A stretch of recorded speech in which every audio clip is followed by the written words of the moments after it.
One item with 3 easy solutions. You may already have it in your possession. This is the Urban Sentinel, and let's get into it. In this video, I'm going to show you 3 realistically easy to do things with a simple plastic snow sled. Now, whether you have kids and they currently use these type of sleds, or in my case, they were in a section of my garage I call the I'll get to that later area, you can utilize these things as an emergency tool, basically a prepping hack to help you out, and I'll give you 3 scenarios that you can use this. Now, as you can see, it's about 4 feet long. I've got 2 of them stacked on top. For the primary reason is, even though this is durable plastic, depending upon the weight that you're going to utilize, having the second one helps reinforce it. And if you wanted to, depending upon the situation, you can utilize duct tape, wrapping the handles here and here on this particular one to help keep the 2 halves together.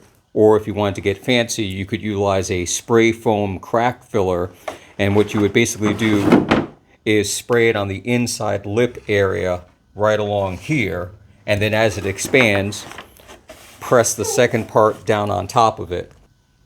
It's simply to keep the 2 halves together to give you a more sturdy, more rigid, durable base. Now, scenario number 1 is the easy, obvious one. It's wintertime, a big blizzard's come through. You're sitting nice, cozy, and comfortable inside your place. You've got all the things that you need, but you get a call from that relative, your grandmother, your uncle, a close friend, whoever it is, and they didn't feel like getting to the supermarket because of all the crowds, because people were trying to get last-minute preps before the blizzard, and now they're stuck in their house. They've got very little supplies, or their power's gone out, and they just want to know if you can come over and help them out. The roads haven't been cleared. It's about 3 feet worth of snow, but you've got on your proper winter gear and you've got this sled, so here's what you do. Now let's say you've got some pre-packed supplies. So maybe load up a box worth of hard goods and food, maybe a backpack or a duffel bag with some warmer clothes, things like that. You can also take a black contractor bag, the large 45-gallon ones, and actually put the items in it, close it up. This is primarily for not as much about keeping it dry in the snow, but in case for whatever reason the sled tips over, you won't have all your items scattered about. They'll still be contained inside the bag, or some type of plastic tarping putting over the top. And then of course you can utilize bungee cords, elastics, rubbers, whatever ones you want to use to strap things down and lash it secure. Now, important to note, your physical capability to trudge through the snow, whether it's, 300 feet down the street or a quarter mile, half a mile away, whatever it is, that is determined upon your physical capability. But being able to drag the sled behind you means you're not directly carrying the weight. And if you fashion it with a carabiner clip or something else to a belt, that'll give you the ability to be hands-free if you have to utilize skis, snowshoes, or poles to assist you as you move along. Now, another scenario number 2, even having the same setup, but now the situation is there's been a massive hurricane, major flooding all over the place, water is 18 inches high, vehicles aren't able to travel through. You get that same call again. Yes, the same person calling again several months later, same situation. They weren't prepared, now they're trapped inside their house. Can you help them out? So once again, you load everything up. And definitely, because it is a waterborne operation, you would want to put everything in the garbage bag, seal it up, and then strap it down. But in addition to that, whether you find pool floaties or even the foam pipe insulations, what you do is you'd wrap them basically around the either edge here or place them underneath.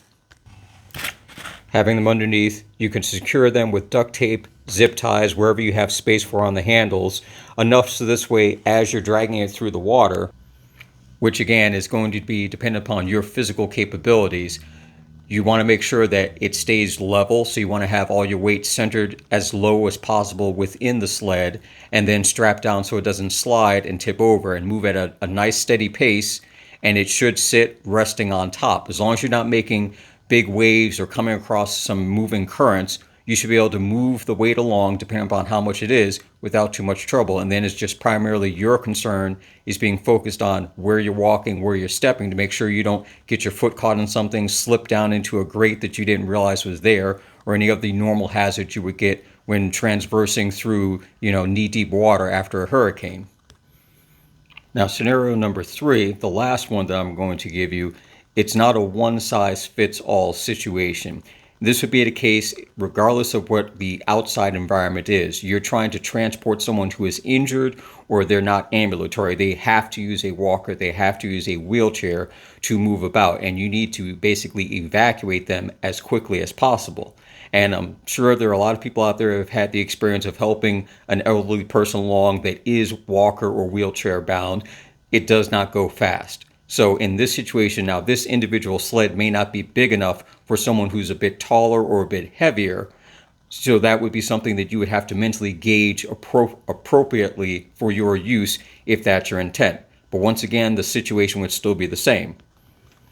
Now, obviously, in that scenario, as I said before, this is not a long sled. So if someone's 6 feet tall, they're going to have their legs hanging off the end of it.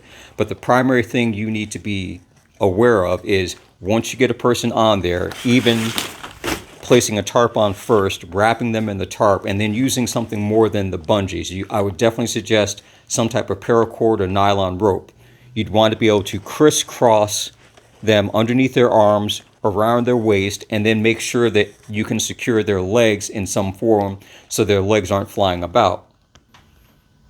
This way, if you need to lower them down stairwells or drag them across fields and parking lots and streets to get them to a medical facility or some type of situation like that, it'll make it a lot easier instead of trying to either fireman carry them or drag them as they are, or worse, try to push a wheelchair through uneven and difficult terrain, which you may not be able to do completely relatively free, especially in a crisis situation.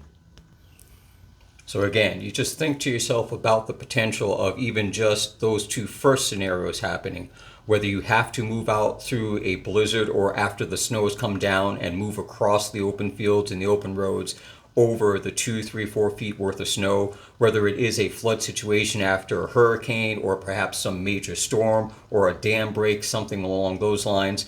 This would be a way for you to move a certain amount of gear, depending upon the size and the weight, a little bit more freely and easily from one place to another without having to specifically have it strapped onto your back or try to carry it in both hands, where you may end up in a situation where you need to basically be able to be hands-free. Now, as far as trying to traverse over a wall or over a fence, if you've secured it properly and you're not jerking things about, there are ways if you have the rope, you can basically hoist and lever it over or make room under a fence and push it underneath that way. But again, it depends upon your skill and the tools that you have available. Like I said, it's low budget. You can probably pick up sleds like these or even a little bit longer ones for under $20. Then it's just a matter of getting the garbage bags, bungee cords, ropes, duct tape, all those small little things, the pool noodles, things like that, and even pre-stage perhaps some travel equipment that if you do have to do that, it's already in a container ready to go. So you just load it up, strap everything down, and then off you go onto your next great adventure. Anyway, that's it for now. Catch you in the next one.